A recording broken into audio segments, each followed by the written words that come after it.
الله أكبر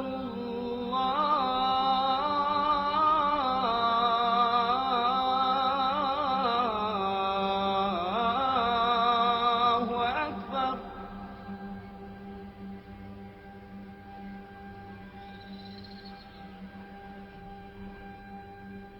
أشهد أن لا إله إلا الله.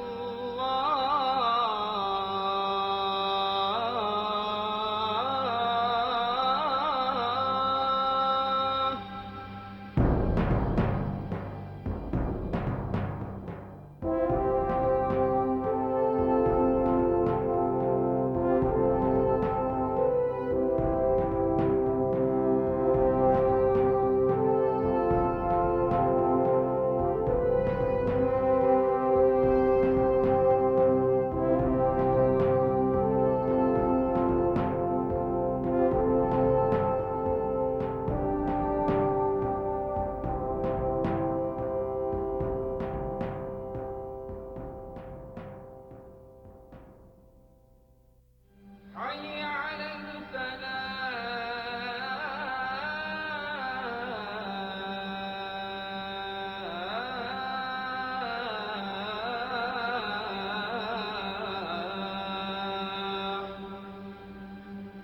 American military strategists knew that Saddam's power was rooted in Baghdad, so they planned for a swift, penetrating invasion that would quickly bring Allied forces to the gates of Baghdad. Most of the planners thought that the real fight would be for the capital, and that the thrust to Baghdad and passage across Iraq's southern wasteland would be relatively free from attack. So the U.S. Army's 5th Corps was ordered to race northwest through the Iraqi desert, with the 3rd Infantry Division in the lead. The United States Marines were commanded to charge up the middle to hold Iraqi units in place. The Marines would send their 1st Marine Expeditionary Force, 1 MEF. 1 MEF was a small corps, including the 1st Marine Division, the British 1st Armored Division, 2nd Marine Expeditionary Brigade, the 3rd Marine Air Wing, or 3rd MAW, and all supporting logistical units. The 3 reinforced regimental combat teams of the 1st Marine Division would lead the Marine charge to Baghdad, while the British 1st Armored Division secured Basra. The 2nd MEB was given the mission of keeping the supply route clear behind the 1st Marine Division's attack.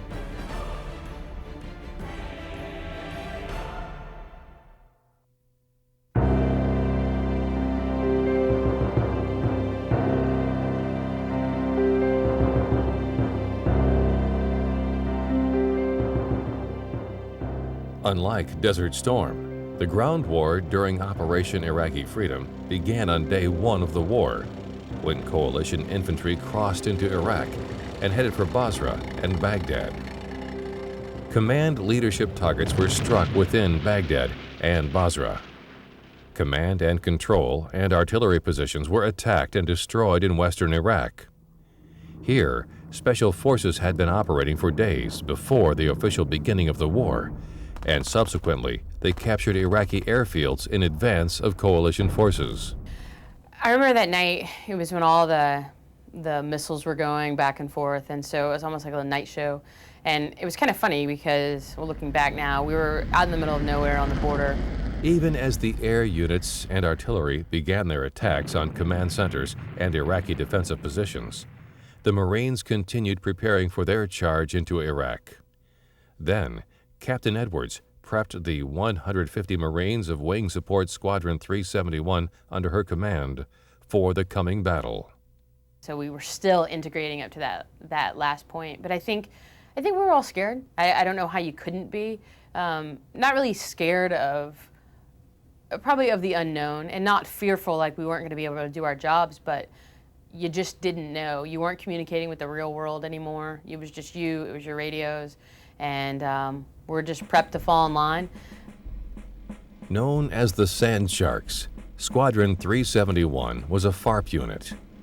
They would race forward, establishing and supplying the forward arming and refueling points for ground forces and air wings with fuel, ammunition, food, and water. Meanwhile, Gunnery Sergeant Matt Logan of MP Company Alpha, 1st FSSG, 1st MEF, was witnessing firsthand the firepower the U.S. military and its allies was about to unleash. But by the time I got back to Breach Point West at Checkpoint 5, it left me in awe to look at the amount of rolling stock that the U.S. military had, and that was just a small portion of what was at the disposal of the U.S. military, not just the Marine Corps, but there was Marines and soldiers there as well. And you just sit there and go, where did all these vehicles come from? Where did all the tanks and the Humvees? And it was a sight to behold, really. The force that was heading into southern Iraq was impressive, but was nowhere near the size of the ground units that invaded Kuwait 12 years before. If you've ever read the book Cobra 2, speaks a lot about that, and just the laissez-faire attitude that was kind of perpetuated from higher headquarters, from higher commands at that time period. Had I known there was 140, 150,000 service members going to invade a country when there was 400 to 500,000 that were going to invade Kuwait 10 or 11 years, or I'm sorry, 12 or 13 years prior, would it have stopped me, would it have slowed me down? No, not a bit. At that point, it didn't matter. We felt that we had enough people there to accomplish the mission, which was overthrow the government, get rid of Saddam Hussein, and bring a better life to the people of Iraq and find weapons of mass destruction, or to prevent Saddam's ability to sell or provide weapons of mass destruction to our enemies. It didn't matter to us at that point if there was 1,000 or 1,000 million. It didn't matter. We were ready to go do the job, and we were going to stop at nothing in order to make that happen. Just before dawn on the 20th, the U.S. 8th Fighter Squadron, led by 2 F-117s and supported by Navy EA-6B prowlers, began their aerial assault, and the Navy ships launched their cruise missiles. Later in the day, U.S. Marine artillery battalions in Kuwait began firing on targets in southern Iraq along the planned line of advance. At just before 4 in the afternoon, elements of the 3rd Light Armored Reconnaissance Battalion of the 1st Marines encountered 2 Iraqi armored personnel carriers in the Kuwaiti desert and destroyed them in the first firefight of Operation Iraqi Freedom. By nightfall, coalition forces began hitting Iraqi tank positions near the Ramallah oil fields. The 7th Cavalry, the 3rd Infantry, and the 1st Marines had crossed into Iraq. They had taken the first confident steps on the road to Baghdad. On March 21, 2003, 5th Corps swept northwest through the Iraqi desert in a last-minute turn toward Baghdad through the Karbala Gap. Meanwhile, the Marines of 1st MEF would cross the Euphrates at Nasiriyah. They would charge up the Tigris River along the classic invasion route that the British used in World War I. The Battle of Nasiriyah during World War I had been a bloody fight between the British and the Turks. The British captured the city, losing 500 dead and killing as many Turks, as well as an untold number of Nasirians. Now history would repeat itself as a 2nd Marine Regiment charged out of the Arabian desert toward the ancient city. Our first mission, we were going to set up a FARP in the Ramallah oil fields. So we were going to off-road, and that's why I got the Army unit with us, because their fuel trucks go off-road much better than ours did. So we had a grid on a map, and we were just, in straight lines distance, we would have been there in a few hours, but the plan was to follow and trace, and to this day, I'm not even sure who I was following and trace of, but it was the unit over there, follow and trace of them. And the night we all started, we lit up the vehicles and forward march. So we went across the border that night. But it was surreal. That first night was tense for the young Marines experiencing their first combat mission. It was a long, arduous night. We had some long convoys in those 8 months. I think that was probably a 12 or 16 hour 8 weeks. It was a 12 or 16 hour convoy. just still dark, not really knowing. You're looking at the vehicle in front of you, trying to keep up. A lot of our vehicles didn't have the blackout lights, so driving at night was extremely difficult, and people are getting tired and whatnot, so it's just trying to stay on your game. And it's this new tired that I had never experienced before, and it's this new weird adrenaline slash tired slash fear that amps you up, and we just went on. At last, the convoy reached the oil fields. Even as the last truck rolled in, Squadron 371 was busy getting the flying Marines back into the fight. A few, with shot-up aircraft, disobeyed orders just to get another go at the enemy in their path. We finally made it to this old airfield in the Ramallah oil fields, and we set up, I think my first FARP was Arlington because they were named after baseball fields, and we set up Arlington. It was pretty cool because my buddy Steve Douglas is a Huey pilot, and I'll probably get in trouble for telling this story on him, but he lands at the FARP, and I see him, and he's got like bullet holes, and stuff's not working, and every single one of those pilots, I swear, they were probably disobeying direct orders to get their butts back to Kuwait, to get something fixed or not, but those guys were staying in the air, and they were absolutely going to take it to the enemy forward and make sure the boys on the ground were covered come hell or high water. So I remember Steve being like, "You didn't see me here. If anybody asked, I wasn't here." And we just had, it was just good seeing an old friend and making sure everybody was all in one piece, 10 fingers, 10 toes, the works.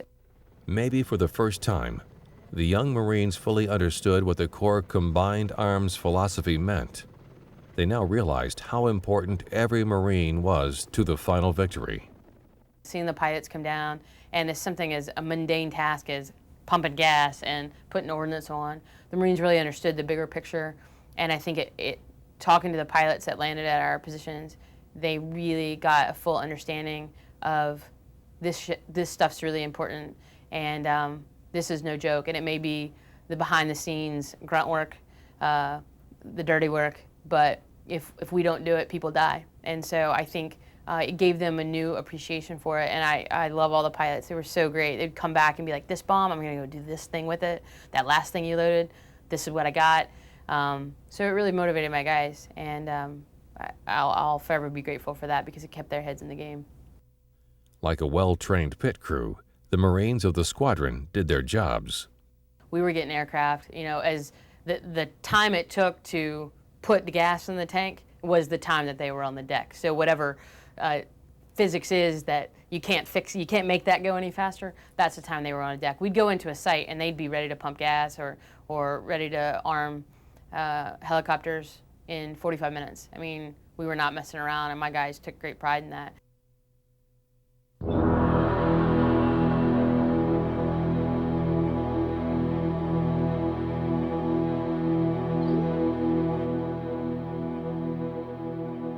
The war for James Taylor and the rest of the Marines of MP Company Alpha began 2 days later. It definitely wasn't anything sexy, nothing really exciting. It was also another relief. I think we went forward like D-Day, +2, maybe +3, but we'd been loaded up for a while, just waiting to go. We were totally worn out from all the bunker drills, all the gas mask drills. It was just, just monotonous. It was boring. It was routine. The second wave of Marines entered the southern Iraq desert much as the first wave had 2 days before. So it was actually a relief to get going. But once we left, it was almost like a mad dash in the desert, almost like Cannonball Run or something. You're just, everybody's driving as fast as they can but don't know where they're going. And that's, at least that's what it felt from my vantage point in the back. You can't see anywhere. There's dust. We're holding on to the sides of the 5-ton and trying not to fly off the side. And we're just racing through the desert until we eventually stop at what I think was called, I think it was LSA Viper. We finally get where we're going after a long, sometimes slow, sometimes fast convoy. When the Marines got to Viper, they posted sentries and waited until dawn to do the heavy lifting to secure their new home. We just they set up security, but we just basically lay down in the dirt and go to sleep. And then the next morning, we set up our kind of defensive perimeter.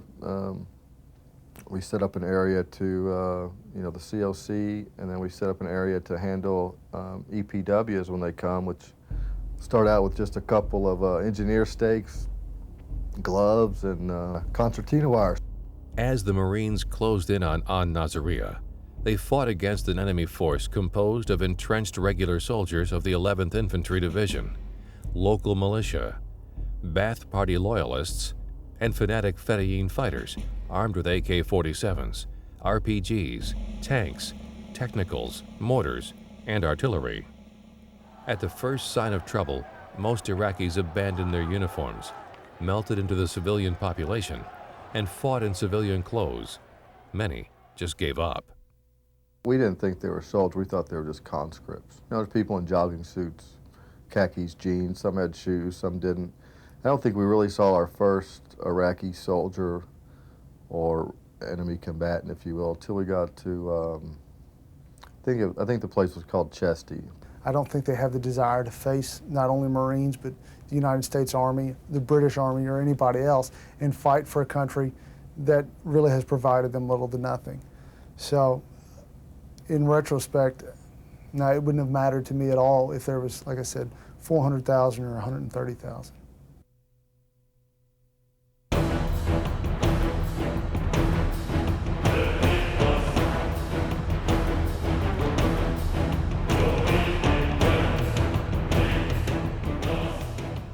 Nasiriyah was the first Iraqi population center on the road from Kuwait to Baghdad.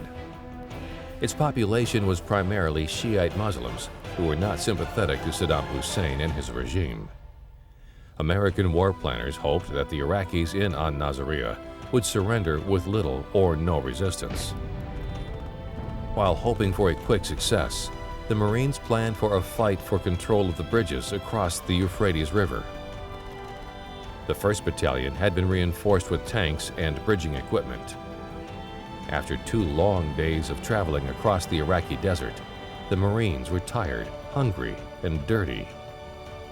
Well, I didn't have a shower for 40 days. People understand that. So that was one thing. We didn't shower for 40 days because really we didn't have the resources. Not that we had the time or the place to really do it, but we just didn't do it. So it was all. I think we also lived off care packages. 'Cause I remember having, some Girl Scout cookies for breakfast, and that was the best meal. Or we'd all sit around and share a can of, whatever, pork product or Vienna sausage or canned fruit. It was like our little Thanksgiving. So I think we probably lived off care packages too. The plan was to have RCT-2 approach Nasiriyah from the south. The 1st Battalion would move to within 10 miles of the eastern Euphrates River bridges and establish a defensive line. At the same time, 3rd Battalion would drive northwest along Iraq's Highway 1 and link up and relieve the U.S. Army's 3rd Infantry Division, who would take the highway bridges over the Euphrates River. The 2nd Marines would then move through the city to secure eastern bridges. Primary concern for the planners centered on the stretch between the Euphrates River and the Saddam Canal. It was dubbed Ambush Alley.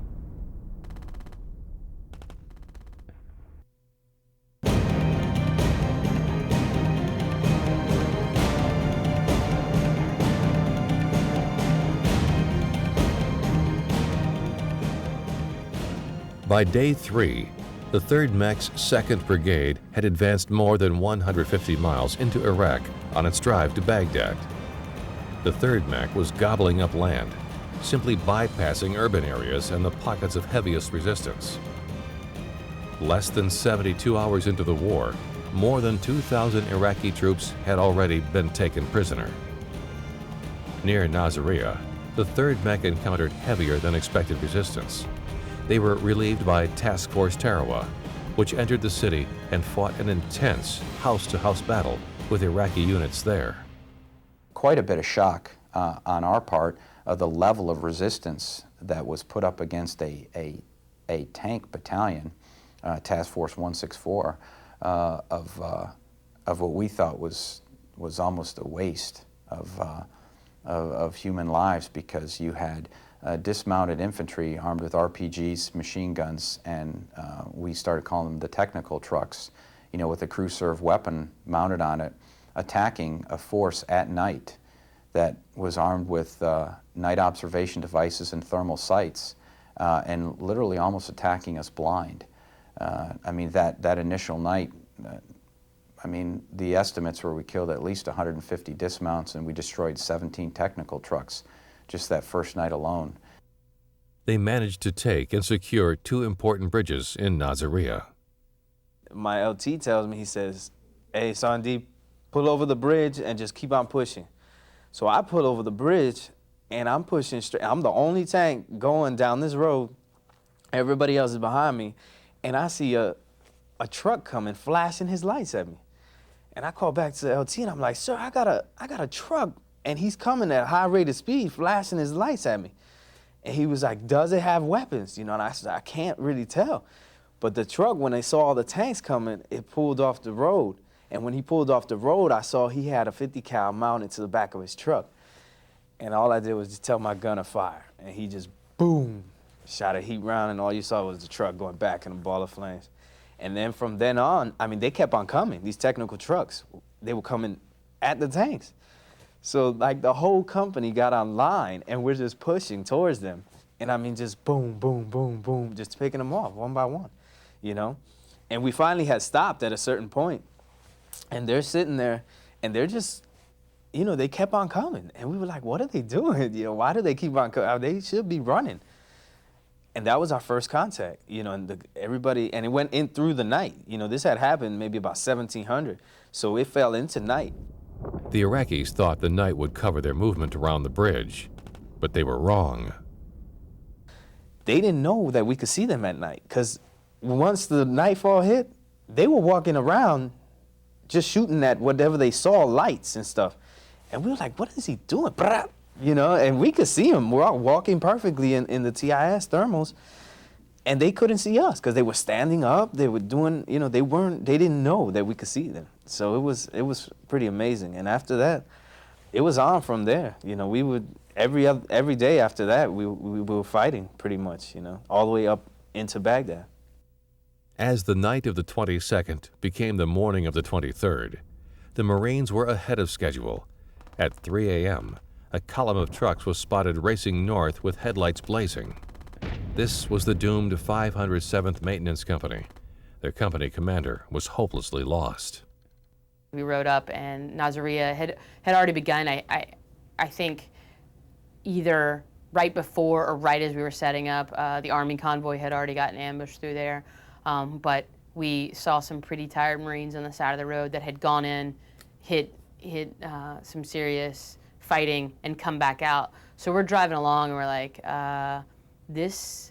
what are we driving into? And obviously our road, our location, our grid square was a little before the city, but it was just one of those cases where it's not something that would necessarily happen today because of our communications and whatnot. The 507th kept moving over the eastern Euphrates River Bridge all the way north through Ambush Alley. Strung out too far between the bridges, the 507th Maintenance Company was attacked by Iraqi armor and ground troops. The doomed company accelerated, trying to get out of the kill zone. After traveling 1.5 miles, they ran into Marine Team Tank. With soldiers still coming up to support the tanks, the tank platoon moved forward unsupported by infantry. Marines dismounted to help the beleaguered soldiers. Alpha Company sent their ambulance truck forward to evacuate the wounded. All the while, the tankers were locked into a battle with Iraqi defenders. Team Tank's FAC reported Marines in contact, and Cobra helicopters swarmed into battle. The attack helicopters and tanks proved too much for the defenders, and the Iraqi survivors quickly faded away into the desert. More than 50 soldiers were wounded, 9 killed or missing, and 5 taken prisoner. One of those prisoners, Jessica Lynch, brutalized by her captors, would become a national hero upon her rescue by Army Rangers. Within hours, the prisoners were exhibited on Iraqi television. which continued to air the daily pronouncement of Iraq's information minister, nicknamed Baghdad Bob by the coalition, that the war was going well. The Iraqi troops were having little trouble with the invaders, and that the infidels would soon be driven out of Iraq. After the gunfire died down, the Marine commander ordered his tanks back to the FARP to refuel, and his infantry companies to clear the buildings on either side of the road. After refueling, the Marine tanks were ordered forward again. They reached the railroad bridge, and as the first truck crested the bridge, the battalion radio set crackled. "Tanks! We have enemy tanks on both sides of the road." The Iraqis had expected an airborne attack and were surprised by the sudden appearance of U.S. tanks. However, their resistance proved tenacious despite poor leadership, faulty tactics, and limited weapons. Suicidal attacks and poorly executed assaults, however, failed against American armored columns and better trained troops. The lead tank backed up as the tow Humvees zeroed in on the targets and fired their deadly missiles. Soon, 9 Iraqi tanks lay silent along the road. Black-clad Iraqi machine gunners continued to fire from nearby buildings. As the ground Marines returned fire, more Cobras and fixed-wing aircraft swooped into the battle. The Marines defeated the dug-in tank company that was supported by infantry in short order. They had taken the bridge, but were now surrounded. There, Iraqi forces tried to ram American tanks and Bradley fighting vehicles with a variety of commercial and personal vehicles. These tactics failed to retake the bridges from U.S. control. We got a call to go north, and at this point, we're all pretty angry. And I say we're all pretty angry is because we set up a checkpoint right there at Camden Yards, but the rules of engagement for us was we couldn't necessarily, we were taking detainees, suspect people, but unless the Iraqi soldiers had shoes or a weapon, they weren't really considered suspect. They weren't, but we knew they were coming up from Basra and they were going into Nasiriyah and reinforcing the troops there. The Marines of Alpha Company's Bradleys waited in the hot metal boxes. Finally, the order came, dismount, and each truck's heavy metal ramp fell. The Marines poured out as the entire rifle company deployed to defend their newly won prize. The overwhelming Marine air support settled the issue. By sunset, all of the Marine armor and supporting infantry were north of the Saddam Canal and holding all the bridges. The next target was Baghdad.